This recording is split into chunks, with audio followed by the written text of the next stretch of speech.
Thanks so much. Joining us now, LaTosha Brown, co-founder of Black Voters Matter.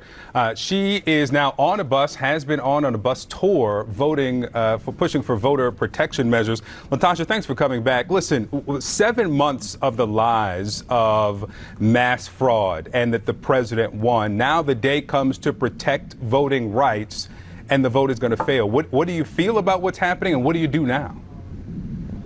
You know, it makes me very, very sad. You know, I wish it was just a 7-month fight. This has been a 57-year fight.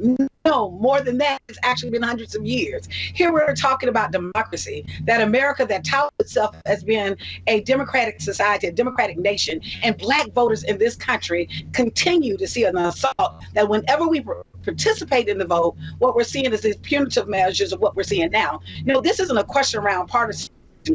Republicans are trying to make this be a partisan issue. In fact, this is not really about a left agenda or a right agenda. This is about a people's agenda. Every single citizen has agency and should have the ability to participate in a process that is fair and just and equitable. And so right now, what we're doing, even on our bus tour, as we're going to talk to communities, whether it's rural communities or urban communities, people are fired up. People are angry because now here we are, 57 years past the Voting Rights Act, and we're still debating this question whether protecting voting rights is something substantial enough for us to literally focus on this country, when in fact it is the foundation of democracy. LaTosha, one of the ironies here is that Senator Joe Manchin wasn't comfortable with how expansive the For the People Act was. So he came up with his own compromise. Some of them were the very things that Republicans have said since the election that they want. Voter ID laws, no sort of unattended ballot boxes, drop boxes, things like that. And they won't even debate it. What does that tell you? That today it looks like they don't even want to debate these issues. It tells you that they're not serious about it, that they're never intending, or did they ever had the intention to plan to vote for voting rights. In fact, they've been the architects of voter suppression. All the bills that we're seeing sweeping across this nation currently, even in Georgia, that has been architected and created by the Republicans. Just on Friday in the state of Georgia, the Secretary of State has said that he plans to drop 100,000 voters, purge them from the voting rolls. In addition to that, they've already started abusing their power, and now with the new law, voter suppression law in the state of Georgia, they're dropping voter registrars from the election boards in the state. In Fulton County is one of them. And so what we're seeing is an all-out attack on voters in this country. When is America really going to be the nation, the democracy that is spelled out in the Constitution? We have to allow ourselves to push back on this. This is not a partisan issue. This is an issue about our civil rights, about voting rights. How can we strengthen this democracy that all people, whether they're Republican or Democrat or Libertarian, have free and equal access to the ballot?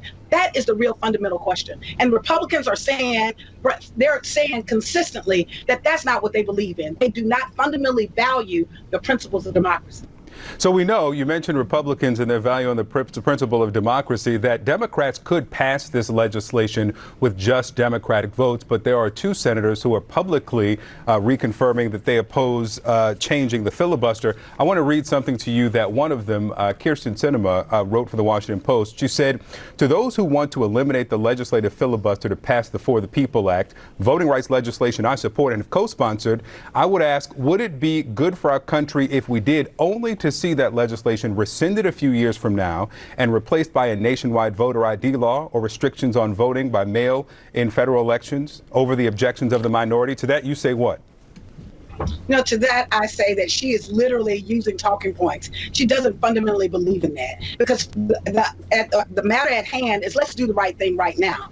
Let's pass this legislation for the People Act. She hasn't even come out and said that she supports it. Matter of fact, she said she doesn't support it. So it's disingenuous for her to put that in a statement that in some way that she's concerned about it. That's why she doesn't want to do it. And then the second thing, she's affected very differently. As an African American, as a woman who grew up in Selma, Alabama, that I know people and families that gave their lives, that were on the bridge that day in Selma, Alabama, being beat for the right to vote. For her to not understand or even really understand the sacredness of voting and how Black people have had to fight for the right to vote is actually disrespectful and disingenuous. LaTosha, we only have about 30 seconds left, but you sound very fired up. I mean, you don't sound demoralized, but when you see this map that we just put up moments ago of the 14 states that have already passed, and there are other states that are in the process of passing restrictive voting rights bills, and then, federally, it appears nothing is going to happen to stop it. I mean, where do you get the energy to keep going, and what will you do next? I mean, it feels like when we look at this map, it's a losing battle. No, we will not stop.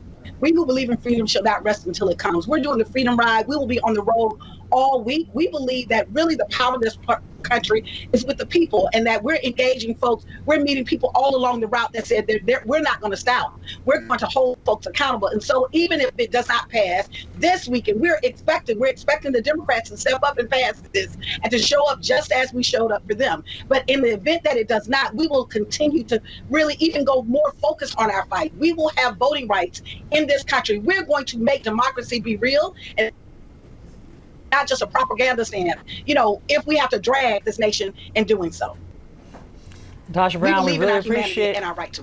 We hear you, and we appreciate you taking time out of your bus tour to talk to us. Thanks so much. Thank you, LaTosha.